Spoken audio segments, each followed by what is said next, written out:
We're live. Good evening and welcome to Tea with Mimi. Welcome, Zhou Tian. Hello, good evening. I'm so excited to be here with you tonight. I'm thrilled to be with you, Joe, virtually. And we were just together a few weeks ago when I performed your flute concerto with the Allentown Symphony. It was so much fun. So great to see you again. Yes, great to see you again. It was so much fun in Allentown, and every time you play the music, I treasure it, and it is so. Every time it's kind of unforgettable, and Allentown was what the fourth performance, a fourth program, let's say, of the piece. So it was just so awesome. Well, thank you, Joe. I cherish you and your music and every single performance of it, especially this very marvelous new flute concerto, which we're going to share parts with everybody and talk about it. But as people are coming in, I just want to welcome you all to Tea with Mimi. For those of you who might be joining us for the first time, this is my live stream show that I started in the darkest days of the early part of the COVID-19 pandemic. Back in April 2020 is when I just started responding to those feelings of isolation and no concerts, just everything canceled, by turning on my phone and performing solo flute music and talking about it for friends. And it was a wonderful way of connecting with people at that time. And later I got more techie with this StreamYard software to enable having guests. And I've been able to have a lot of distinguished colleagues and composers and performers come on and chat with me for Tea with Mimi and meet audiences all around the world. So thanks everybody for joining tonight. Please share your comments with us in the chat. We will chat live with you, and we welcome your questions as well for composer Zhou Tian. And definitely let us know what you're drinking as well. I have some tea here. Zhou, what are you drinking this evening? Well, I have this lovely mug here, but inside is just plain water. I see. Okay. We've been having some really just musicians hydrating with water. I think in the past couple of the episodes, Jennifer Higdon, Jeffrey Kainer, Stanford Thompson, we're all drinking water. So cheers on the water, Joe. I have some. I have something even more glamorous, and that is I have Gatorade here. Oh, great. Is that what gets you through those long days of composing? Yeah, well, actually, Gatorade is pretty good. I don't know, like I have a little bit of a sore throat right now, so actually that's very smooth for that. Oh, well, I hope you're okay. Sorry Oh, to I'm hear. good. I'm good. Just yeah. Well, I have some very bracing lemon ginger tea over here, which I'm enjoying. So hello, everybody. Hello, Mr. Rick. Hello, Keith Hansen, and welcome. We're so glad you're here. Let us know what you're drinking, and we really welcome your comments and your questions for composer Zhou Tian, who I'm about to officially introduce. So once again, thank you for joining me here on Tea with Mimi. Grammy-nominated composer Zhou Tian's music has been performed by some of the world's most prestigious orchestras and ensembles. His works have been performed by the New York Philharmonic, San Francisco Symphony, Pittsburgh Symphony, Hong Kong Philharmonic. He was recently artist in residence with the Shanghai Symphony as well. He has won numerous awards for his music, from ASCAP, commission awards from the National Endowment for the Arts, including our Dolce Suono Ensemble commissioned you to write Viaje with one of those awards. But one of his film scores received a Best Documentary Score Award from the French Riviera Film Festival, among many credits in this very diverse artist's career. He recently won the Sousa ABA Ostwald Award for his band work, Symphonia. That was last year, and Joe is going to share with us some of that work. So congratulations on that recent honor. Thank you so much. Thank you. So exciting. Joe is a fellow alumnus of the Curtis Institute of Music, and we'll tell you a little bit more, of course, about our long history as collaborators and friends. He is currently associate professor of composition at Michigan State University, and among his teachers of composition were Jennifer Higdon, Richard Danielpour, the late Christopher Rouse, Stephen Hartke, Donald Crockett. So very interesting educational work with Curtis Juilliard and the University of South Southern California before your professorships began. I think you were a professor at Colgate University prior to Michigan State, right? Yes. I remember feeling so excited getting that offer as my first job, like a serious, teaching job. But a minute passed and someone reminded me, in sunny LA, it's upstate New York. You're gonna go like a 180 into one of the most snowy parts of the country. But that's all good. That's part of, and now I'm in Michigan. Also, a lots of snow here. A lot of snow, absolutely. Yeah, it was like coming from Boston to Philadelphia, less snow, but still Northeast for me. So, yeah, absolutely. Well, I would love to start with some music, and I'm just thrilled to share. Maybe we'll do the opening of the first movement of the flute concerto that you wrote for me and that I premiered last year with the Marine Chamber Orchestra of the President's Own United States Marine Band and director Colonel Jason Fettig. Very thrilling world premiere experience. The concerto was commissioned by a consortium of 7 American orchestras. So we'll tell you more about how this piece was born and your process. But let's just start with a little music. So this is the very beginning of Movement 1, Irises. While I share it, Joe, if you want to add anything to that, or we can talk after we hear some. Yeah, so while you share, this is I believe that's the premiere performance um, in DC, and yeah, it was a Mother's Day. I remember Mhm. it was a very special day, very special time. Yeah, are we playing the first movement? Yeah, maybe we'll start the very opening and then we Yeah, might share the second movement, but we might great. talk in between. So thanks, everybody. Here's some of Zhou Tian's flute concerto, which I'm so honored he wrote for me from the world premiere.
Wow. Your music is so gorgeous. Every time I hear it, well, I'm You. listening to a performance, my adrenaline is rushing, but bravo, Joe, and thank you for this work. Thank you, and you play so beautifully. That's I remember spending a lot of time trying to come up with a way to open the piece. You know, the first movement, there's a subtitle called Irises, and I just thought about the flower, which I think is sensuous and strong at the same time, much like the flute. At least the flute instrument to me is so um, diverse in its style, in its expression. It could be so strong, but at the same time, it could be so airy, you know, so like you give a cushion and on top of it it flies, and that's kind of the idea for the opening. um I just wanted to have that kind of opening for a piece, which of course goes to all different kinds of places to showcase the flute. Well, in your program notes, you talk about how this is really an absolute flute concerto with no program, but with a very rich kind of mental history of the flute in all world cultures as a very ancient instrument, some Baroque elements. You mentioned some American composers as well as maybe some French heritage there. What were some of the pieces or composers or sounds you were thinking about when you wrote this piece? Yeah,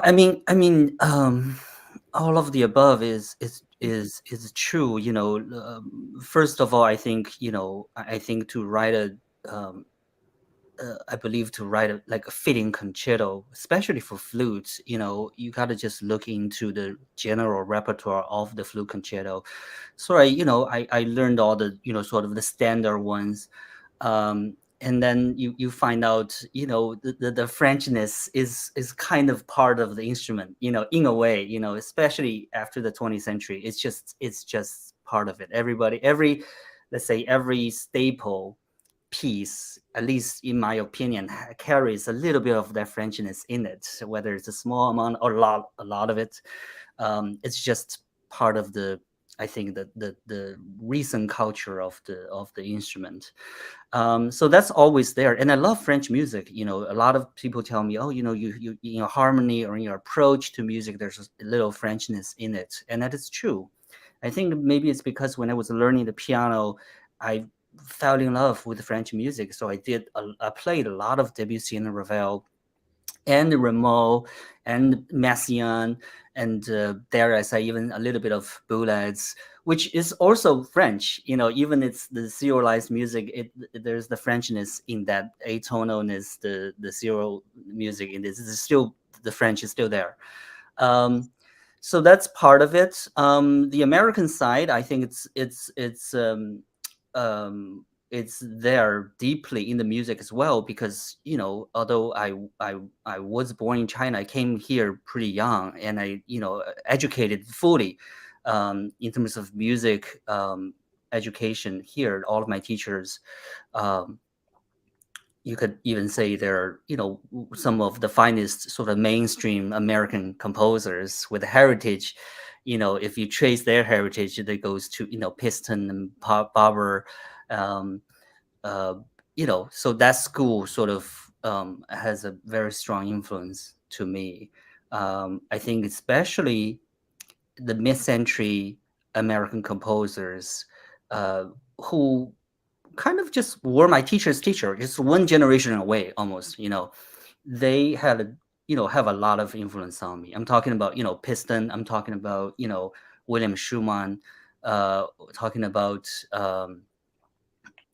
Vincent Persichetti, you know, kind of you know, there are a group of composers who really figured it out, you know, how to write well for the orchestra or any combination of instruments, and also carry that um, really honest, grounded, um, in a way, you know, sort of American sound. You know what I mean? So since I was quite young, even before coming here, I got exposed to that kind of music, and I'm just really got close to it. So that is in my music as well.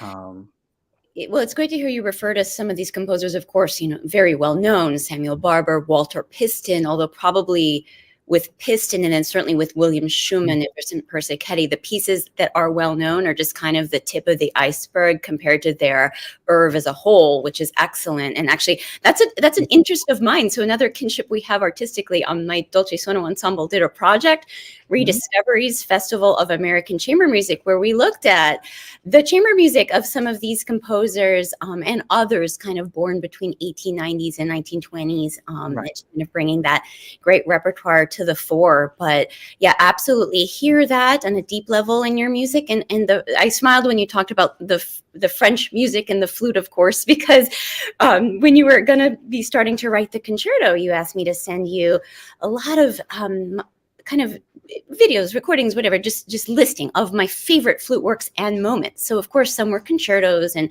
sonatas and concert solo pieces, but a lot were moments in orchestral work. And so as a flutist and as a Debussy historian as well, there was a lot of French that there was Debussy, there was Ravel, and a lot of other kind of romantic composers that really exploit the timbre of the flute, which is something that you do so well in your own language, in all sorts of types of music in your concerto. So that was really, really wonderful to hear in your voice in this piece. We're going to share the second movement. First, I just want to say hi and thank other viewers we have here and friends. Victor, hi, thanks for joining us. Jonathan, thank you for your beautiful comments about the piece and about the performance. And Ronnie, reliving the thrill of the breathtaking world premiere performance. Thank you, Mom.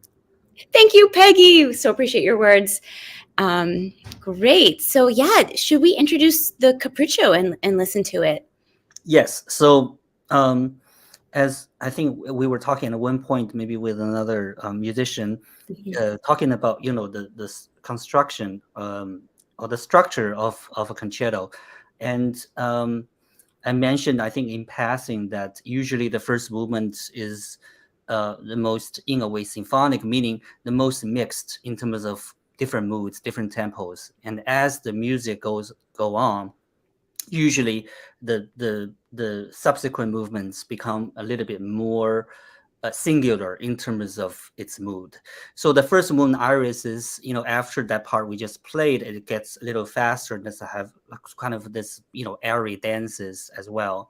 And the second movement is completely actually in one tempo, and it's called a Capriccio. And this, I got the inspiration from a lot of Baroque pieces where it's very concise form, in almost same, it's a dance in one kind of one tempo, and it just it's a challenge to how to keep the one tempo but to keep the music fresh. And in this particular movements, there are two things that I had so much fun writing. Number one is the sort of rapidly repeated single notes, which works so well on flute. Actually, when you tried out the piece, it worked better than I thought, than I expected. So that was I was so happy about that. And the second thing is in the middle, I think one could even say there's a little jazzy thing in it as well. If you look, listen closely, if it's, you're on a smaller speaker, just look at the bass player.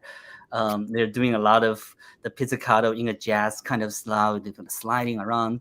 So those two things somehow mashed together in the process of writing this piece. The second movement in general, I think it's simply a scherzo in perpetual motion. Yes, and you mentioned the tonguing, double tonguing, very rapid tonguing is something that the flute does really well, very characteristic, and you completely exploit it in a great way. And shall I say, a lot of very fast notes in this piece. I wanted to. I remember there was a run. I think I wrote just normal 16th notes. And after we did this, sort of a pre-rehearsal, like just consultation, and you added flutter on top of it, which I didn't dare to do. And you were like, yeah, no problem. It sounded to me like it was so easy. I know it's super hard, but you made it sound like a piece of cake. So, and that's great. That's what's the second movement as well. It's this playful little moment in a concerto. Well, thank you. You wrote it so idiomatically for flute. I think there was only one passage where I asked for mercy, and you made a little adjustment for me in this. But yeah, so I can't wait to share it. This is going to be the second movement of Zhou Tian's Concerto for Flute and Orchestra Capriccio.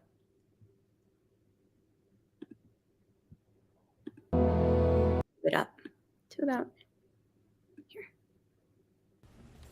Wow!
So good.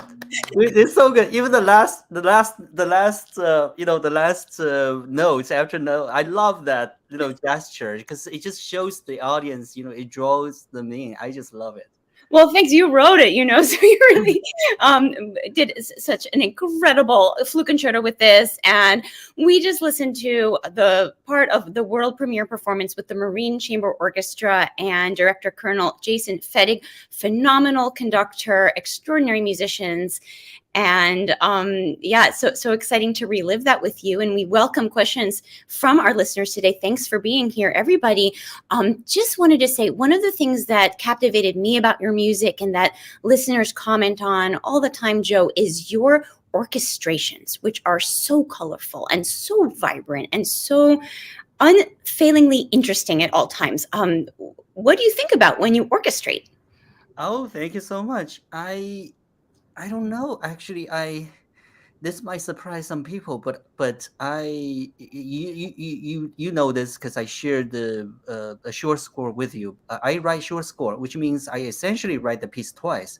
I write in the short score form, so I don't go orchestrate the whole thing right away. So I figured out the continuity, the basic, music, meaning, all the notes, all the pitches, all the rhythm, the structure, everything. I work that out first. It's a little bit like, a lot of the composers in the past, they do this because they wrote on the piano. I write on the piano as well.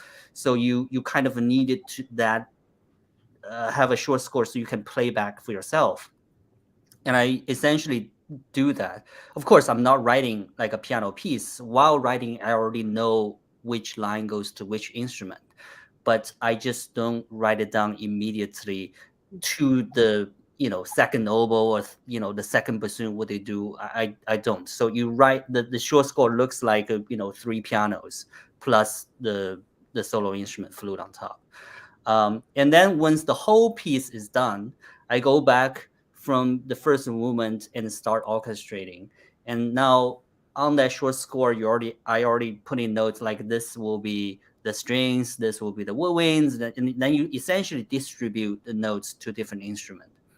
But that second pass uh, allows me to only focus on orchestration because I don't have to worry about is the piece finished? It's finished, right? Because I know how exactly how it's going to end for each movement. I don't have to worry about the continuity. I don't have to worry about anything else but orchestration. So, the most famous composer who did this is, I think it's Stravinsky. Even for something as complicated as, Rite of Spring, Wow. he did that with you know uh, sort of multiple piano firsts. Of course, I saw his manuscript. It's like a crazy piano part. Of Mhm. course, he wasn't writing for the piano, but it was writing for the orchestra in the form of displaying a piano score. Um, so that really worked. I think technically that is what allows me to have so much energy to deal with orchestration. um, but in terms of outside of the technical things, I learn from the best. Chris Rouse, Jennifer Higdon, Stephen Harkey, those are masters of orchestration. And I was so lucky to also study in three schools that had just amazing musicians, amazing student orchestras. Because the best orchestration master class um, is actually hearing your work played by actual musicians. And because that is the immediate feedback, oh, this worked, this didn't work. And that's your fault because that didn't work. No matter how well they play, it still didn't work. That's my fault. So you learn through writing, you learn through literally working with people. So I think I just did a lot of writing. um, I wrote a lot of pieces. A lot of them failed. A lot of them I slowly gathered experience. Mhm. Well, it was a great experience as a Curtis student to play student composers' works. I mean, I got hooked very early on, founding my first ensemble to play music by Curtis composers. But it definitely goes both ways in terms of the learning process that way. But I was very interested. I mean, I'm really glad that you shared about your process writing, for example, this flute concerto in short score. I treasure those pages you sent me as you were writing so I could begin learning my part that were really looking like a score for flute and two pianos, not yet one piano reduction or a full orchestral score. It was just like such a fascinating insight into your creative process. And just one follow-up question on that. When you're notating your short score and you have in mind the orchestration, do you ever change it? Is some of it open and you finish it when you put the whole orchestra part together? Or is it all really just fully formed at that point? Yeah, of course. There are many, many, many sort of changes. Maybe when I was writing, I thought giving that line to clarinet, and then ended up in uh, in viola or cello, that kind of change that happens all the time. But as I do this more and more, I learned having a near complete short score actually will make the orchestration somehow more. It just allows more energy in orchestration, or let's say you pre-imagine the orchestrate things. You learn to do that more fully in the first pass. So the second pass, you could um, I could sometimes completely just orchestrate in silence because everything was already in my head. So I remember I started this, I think 7 8 years ago in other pieces, and then so every piece since then was done this way. And then of course you get better in learning yourself. I think any musicians will probably uh, agree. The more you know yourself, the better you are as a musician. You know how to deal with some parts of you. You know how to compensate. You know how to extract the best of you. And it's the same for composers. Well, yeah, the experience is so important, right, for all of us. But that's just absolutely fascinating to hear about, to share about with everybody. And there's just been such a fantastic reception everywhere I've performed your concerto since the premiere that we just shared excerpts from Youth Orchestra of San Antonio with the wonderful Troy Peters. It's the one youth orchestra in our consortium of 7 commissioning American orchestras, and it's been really special, that experience too, remembering my own youth orchestra days and how so many of the students, mostly high school and younger, I think musicians, came up to me after the performance and asked me to sign their part. I mean, you unfortunately couldn't make it. I think they would have asked you to sign it, but it was just such a thrilling, one of their early kind of experiences with new music as well. So it meant a lot to do it with kids. And then Annapolis Chamber Orchestra and J. Ernest Green, fantastic group, very exciting performance. And then the performances we just mentioned, where we were together for 2 performances with Maestra Diane Wittry and Allentown Symphony, and those were really, really excellent just in terms of our collaboration with them. So much fun. So grateful to all these orchestras and conductors for joining us on this journey. And apropos of that, I see a wonderful comment from Anoa Green. She was the conducting fellow for the week we were in Allentown. Thank you for saying hi. And so she's a huge fan of the work as well. So Yes, that's awesome. Hey, Noah. hi, everybody. Yeah, thanks for your comments. We welcome questions for Zhou Tian. Just want to also mention now, if you joined late or missed this broadcast while it's live, this talk will stay on as a video, so you can revisit it or share it. And please follow my pages and Dolce Suono Ensemble's pages for more exciting content as we go. So a couple things. Joe, I promise I won't only talk about your flute music, but we have a little more history together with your flute music before we also share a non-flute piece by you.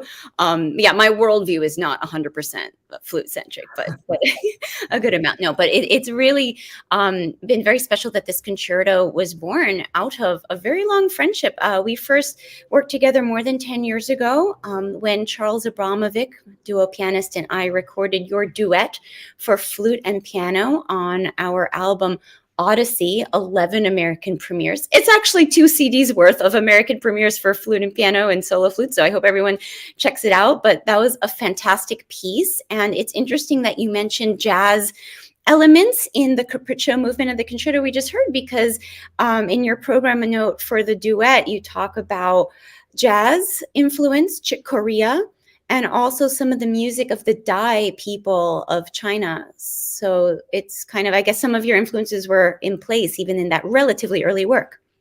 Yes, yeah. So that I think that's probably the earliest work in my catalog right now. That's Really? it's because all the work before I deleted them because they're not there anymore. But that piece was very special. I considered my first piece that I could present, and I wouldn't feel so embarrassed and then just not show it to people. And so that because I had so much fun writing that piece, so that's the really the first um, piece I would I'm sharing, and that's a flute piece, a flute and piano piece. And at the time you said, as you said, I was very interested in jazz, and somehow the rhythmic, the vigor and the playfulness of jazz. To me, there is a strong connection to a lot of folk music in Chinese culture. I don't think they were ever, um, heard of each other. But as somebody who, um, kind of embraces both cultures, I can very clearly hear the connections. So the Dai people of Yunnan province in China, they are some of the most musical people, in the minority, sort of the minority people of China. Um, and their music is always fascinating, rhythmic, so much energy. And if you listen or watch a performance, you have no idea what meter of the music is going on. It's kind of some kind of mixed meter, but the pattern is there. You just don't think about 4/4 3/4. It's like a 5/16 7/8 or something. But there is a pattern. You can feel the pattern. You can feel the beat. It's because probably when they dance, they're not thinking about sort of the Western beat. It's all connected to the movement, how they feel, and that to me is just fascinating um, to combine that and then jazz influence and the classical influence into a piece. Well, I hope Yeah. people check out the duet on our album Odyssey, because that was the first piece I played by you, and then inspired me and our Dolce Sono ensemble to commission you as part of our Música en tus manos, or Music in Your Hands project, celebrating the music of Spain, Latin America, and Latino composers in the U.S., as well as working with Philadelphia's Latino community. But the inspiration for Viaje, or Voyage, came from literature, and especially when we were having meetings. I was talking with my board chairman, Ronnie Gordon, who is a Hispanist, and my mother, and meaning an author with my father of books for learning Spanish and French and other languages. But she said, maybe Joe should take a look at El Cid, the medieval Spanish epic. And I think you were captivated. I think you had a trip to Spain around that time, and it just really came together for this marvelous work for flute and string quartet. So I don't know if you want to introduce Viaje a little bit. We're gonna play a sample from the world premiere with me and the Dover Quartet. Sure. So it's a piece inspired by a trip to Spain, and while I was there, I learned about this really special and touching um, story about El Cid and with him and his two daughters. So I had this ensemble, flute and string quartet. So somehow during the writing process, the cello became almost this fatherly voice, while the flute became the voice of the two daughters. And in the middle of the piece, they had this what I had imagined, um, a long lost conversation between father and daughter. So I thought, that's how actually that's a very kind of a typical how a lot of composers think. You can try to plan everything at the very beginning before the first note, but at least to me, that always changes. I can't, you know plan everything to the T and then just follow the plan as you go, because the music is so it's live. Once you create a little phrase, that phrase will create another phrase, and the section is like writing a little fictional character. After a while, the character itself will speak. So um, it's the same for this piece. And after a while, the cello just becomes this voice, and the flute becomes that voice. Somehow they had this conversation. I love how you put that. Let's listen to that section of Viaje.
That is so exciting. It's hard to stop it anywhere, Joe. Bravo. No, you guys play so well. That's from what? That's from what That year was the is that? world premiere, actually, 15? 2015. Hmm. 15. I remember it was like a beautiful April day. It was just a beautiful, and that was Dover Quartet, which they're just exquisite, just so good. You guys together is like perfect.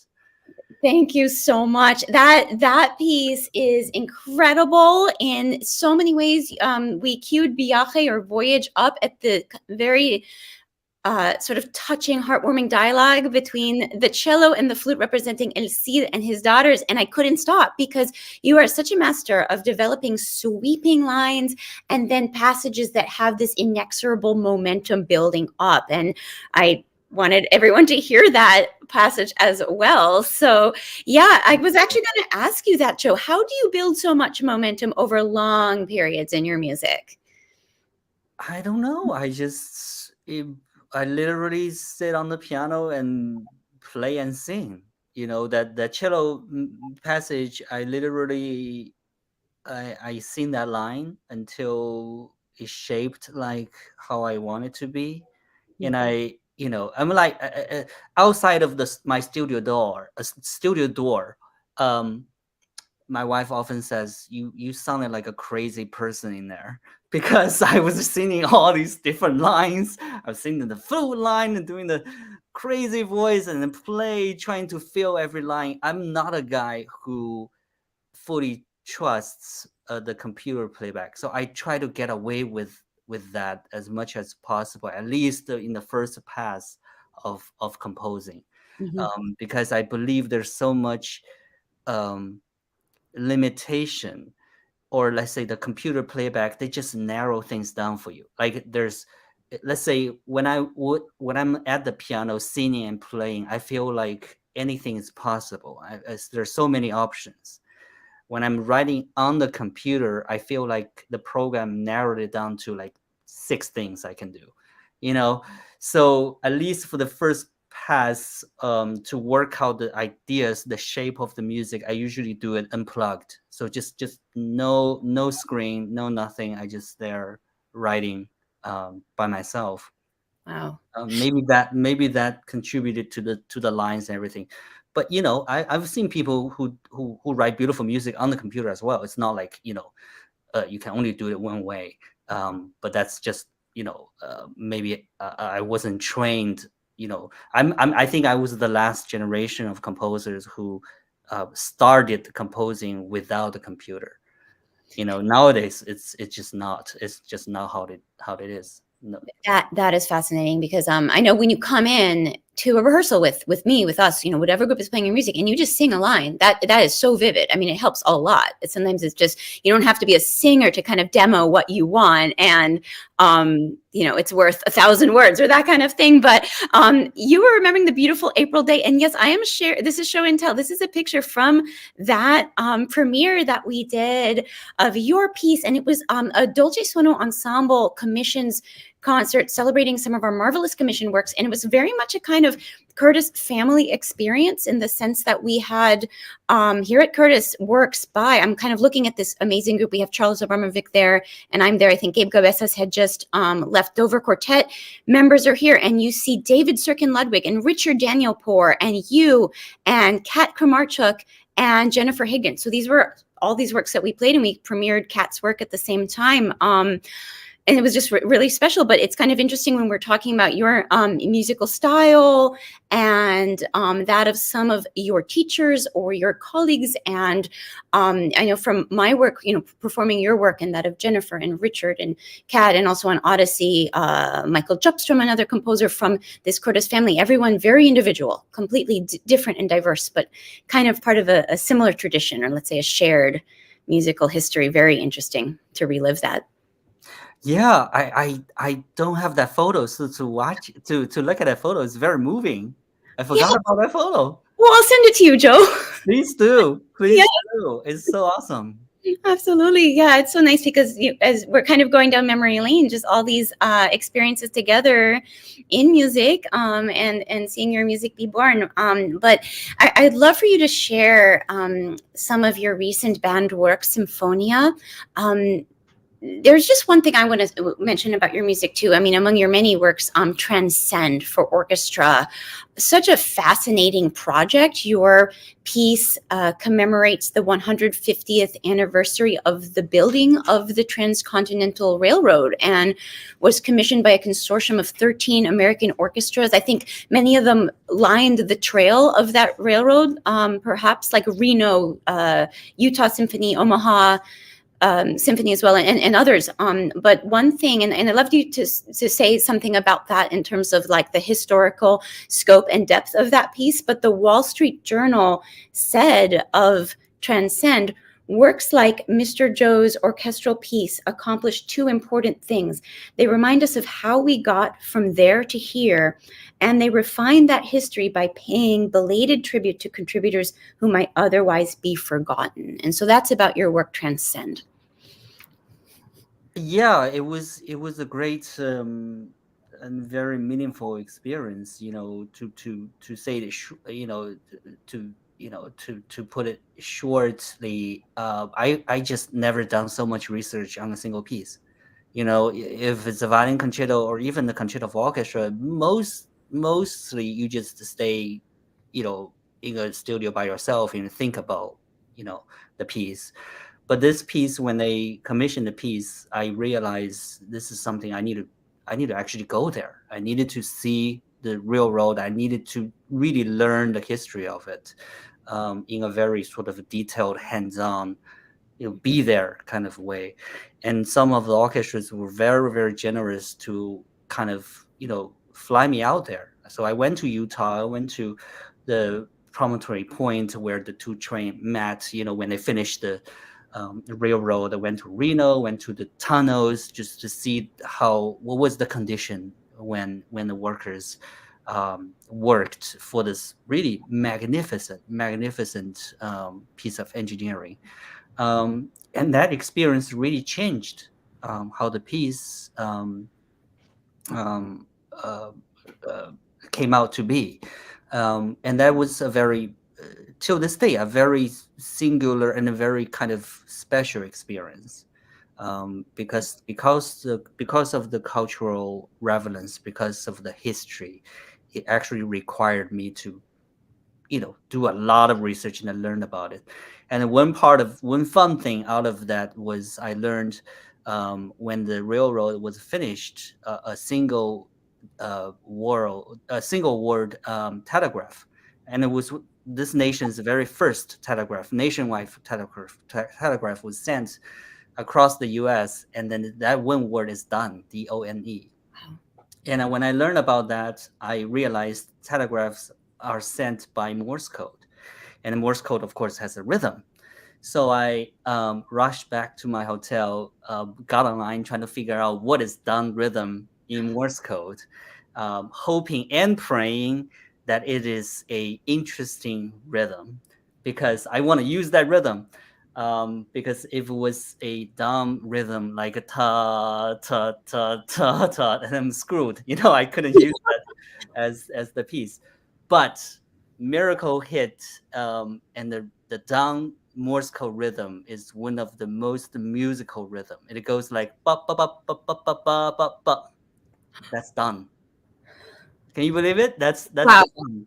So they sent that as telegraph repeatedly, just ta ta ta ta ta ta ta ta ta ta ta ta ta ta ta ta ta ta ta, just done, showing the whole world that the railroad was done.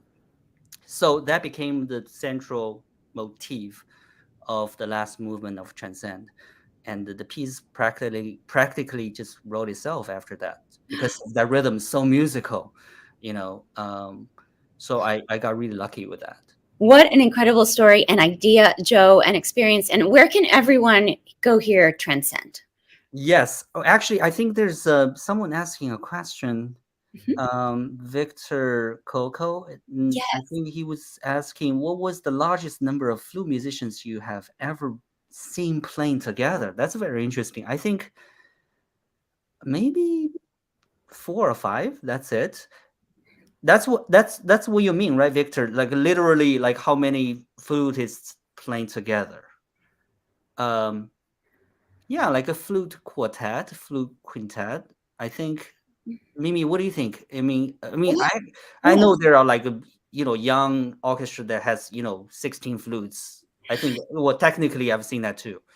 I've Yeah. actually been with roomfuls of Mm. maybe more than 100 flutists at flute conventions and Yamaha Music for All Festival. Maybe I've coached like a master class of a group of 200 flutists at once. So I think Wow. yeah, so I beat you, Joe, for the flute record of a number of flutists together by a few dozen. But I first read it as what was the largest number of musicians. I thought it was a perfect complement to what we're talking about with your scorings for large orchestra and band. But yeah, Victor, that's a really interesting question to have. We welcome all of your questions and comments. Jonathan, Victor, Rick, thank you for your recent comments and questions. Rick, oh, that's so lovely that you feel you're learning so much from this talk. And can we keep talking for a couple of hours? We probably can. Yes, I think we can, but we might continue or save it for another time as well. So yeah, hundreds of flute players. Exactly, Victor. It is loud. I gotta say, if you're a layman, it might not be the most comfortable room to be in.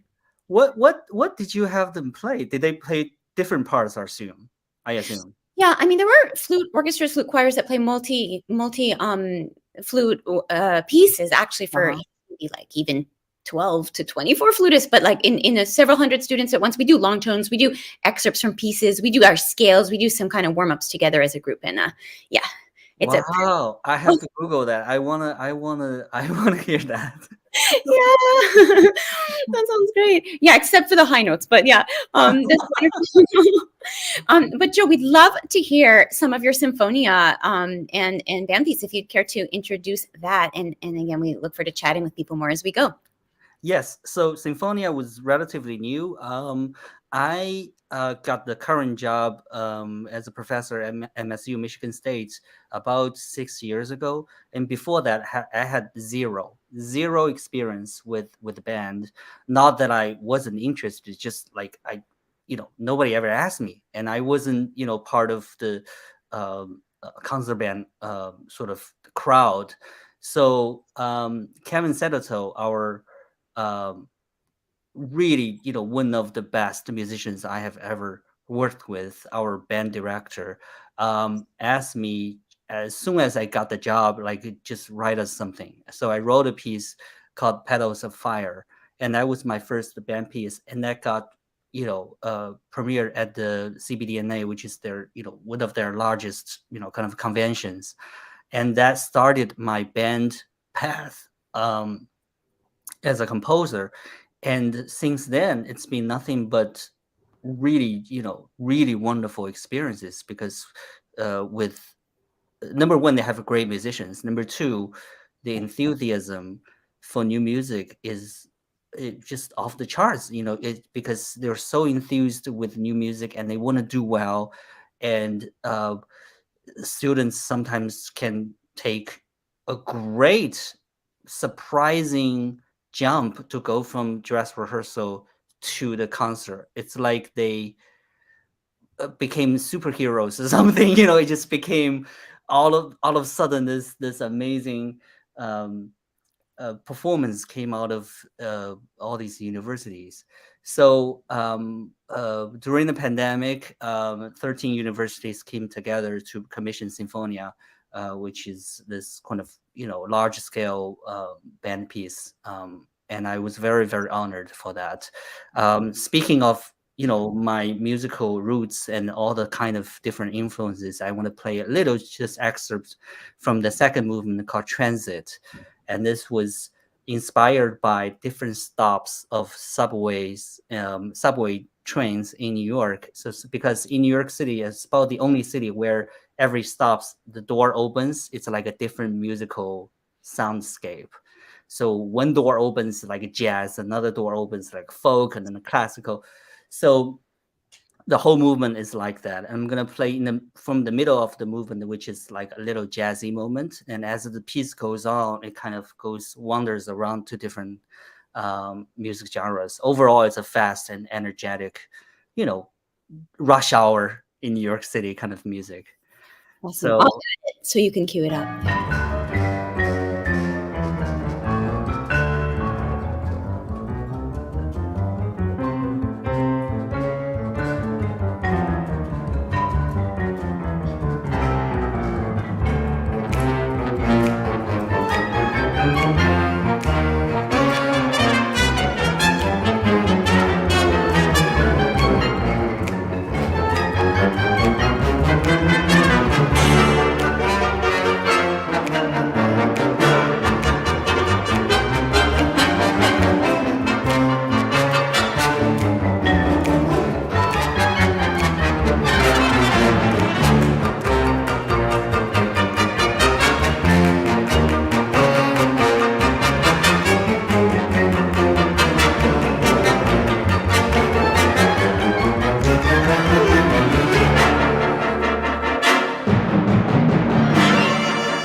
all right, that's the second Bravo. movement.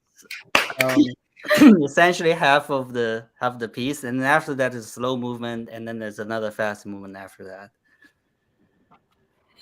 Bravo, Joe. So exciting and rhythmically, as you talked about, and with those elements, the New York feeling. I love how you have band members. It was mostly percussion, snap and clap. Whoever who are not playing, so they do this, and then during some of the recent performances, this is the only thing that band community can do. They got more people who probably were taking a turn, so they were playing some other piece, they weren't playing this piece, so they get those students just for these moments on stage doing this, so have a really loud snaps and claps. It's just so cool to see them do this. That's brilliant. I think of the Bernstein Mambo with the body. Well, Yeah. like kind of joining in other ways, right? Yeah. That's so fantastic. So, what do you have coming up next, Joe? What is exciting you now creatively? Well, I'm writing a few chamber music. I always felt writing chamber music is what enabled me to get the craftsmanship right for large ensemble. It's no um, accident. I think most great composers, with a few, very few exceptions, they, even though they are mainly known as orchestral music composers, they usually have some really awesome quartets or some chamber music as well. Um, so I'm writing a flute, viola, and harp piece. And I don't know what is the correct terminology for that. From the harp friends, they always call that harp trio. So I don't know. I look at you, I'm like, no, that's not. So you see, this is Well, where it score order. If we go in score order, which we kind of do, right? It's flute, viola, and harp. Yes, yes. Well, Um, I'm so excited to hear that piece. yeah, well, and I'm writing a piano solo piece. I'm actually writing perhaps two of them. Writing a guitar solo piece, and the next sort of orchestral project is probably going to be a double concerto for violin and viola. Oh, that's so exciting. Is it going to be a companion with the Mozart Sinfonia Concertante at all? Yeah, well, that is the most sort of famous dual concerto piece.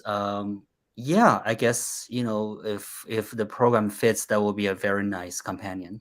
Um, Wow. Well, you're kind of in a concerto role too, right? With the recent violin and cello concertos before the flute concerto. yes, yes. Well, in between there was I wrote well, Transcend was fully orchestra piece, and then a couple sort of 10-minute concert openers. But it's nice to kind of go back and forth between concertos and full orchestra piece and chamber music. um, Even as you mentioned, during the pandemic, I get to score a film, which was not something I normally do, and that completely came from my next door neighbor when I was a student at USC. As you know, USC has this nation's probably the best known film school, and she was in directing major, and some 12 years later, after we graduate, she remembered the next door neighbor was a composer. So she called me, and she's now this award-winning, documentary director. She wanted me to score the music because I did for her short film, her final student work at USC. Um, and that goes to say, this is a beautiful connection, a tradition really in the music world, in the art world, where people kind of the all the opportunities like you and me came from little things you did when you were really young, or really years back, and then Yeah. slowly they became bigger collaborations. It's true. Those friendships are very, very fruitful and inspiring. But congratulations on that. And I was actually going to ask you, I have one more show and tell, but I was going to ask you a little bit about your film scoring, especially because your father is a composer for film and other media, right? So what was it like Yes. growing up in that environment musically? Yeah, it was very sort of not typical of a lot of my um, you know peers and friends when I was growing up in China. Usually people get very serious when you're 4 years old. You're learning violin, totally serious, trying to be a violinist. That wasn't my beginning at all. My dad, maybe because he writes everything but concert music, so I grew up learning piano, but I spent a lot of time in his studio just improvising. Whatever the show he was doing, whatever the music he needed, I did. Trying to help out and trying to, arrange things on the fly. Because that world is never like you don't have, you know, uh, a week to do things, let alone 3 months to write anything. You will get a call tonight, and the show is going on within 48 hours. You have to write, record, and mix, and then send it out. So that immediacy of music making really casts a big impression on my beginning. That's how I started. Really, it's a through, almost in a way you can call it improvisation. Just, and I learned so much music before learning music theory. I remember I was writing some pretty sophisticated music, but I did not know what do you call that. I remember went to the sort of the pre-college of Shanghai Conservatory. Uh, Finally, this revelation that, oh, that's called minor nine chord. I've been using this for years. I didn't know how that's called. Oh, this is how you sometimes how you actually notate in the correct way. I didn't know any of that. I was just writing by ear. That's amazing, but you had absorbed it at such a complicated level.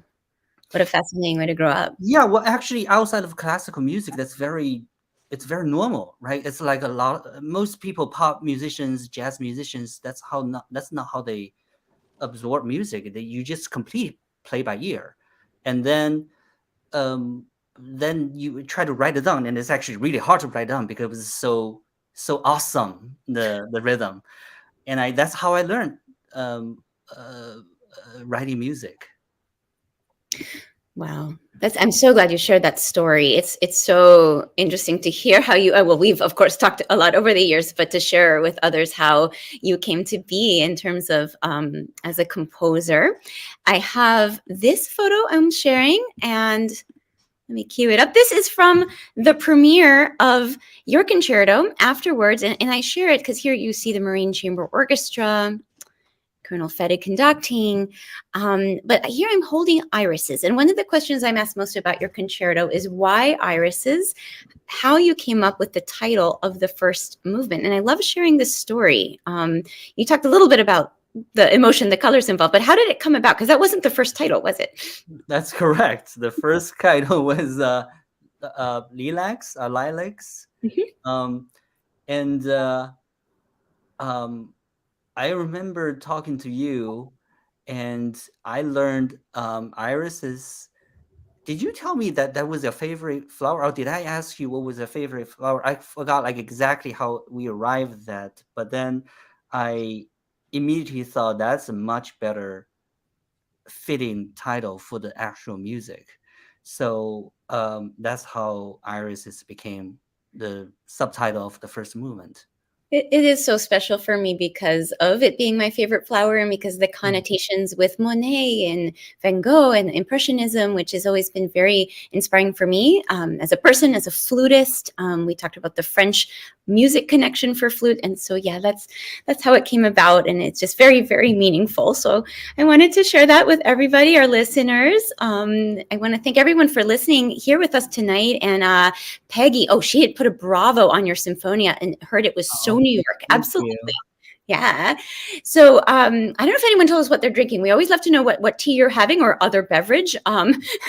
So and any other questions for Zhou Tian, you can put them in the chat. We will be sharing this video later. It stays as a video, so you can watch it, share it with your friends. We are so excited also to be making the recording of your flute concerto with the Marine Chamber Orchestra and Jason Fadig in June. So we're going to be making a recording of it and cannot wait. And then consortium performances will continue over the next 2 seasons. So I hope that all of our audiences will join us wherever you are to hear it and to, of course, get the recording.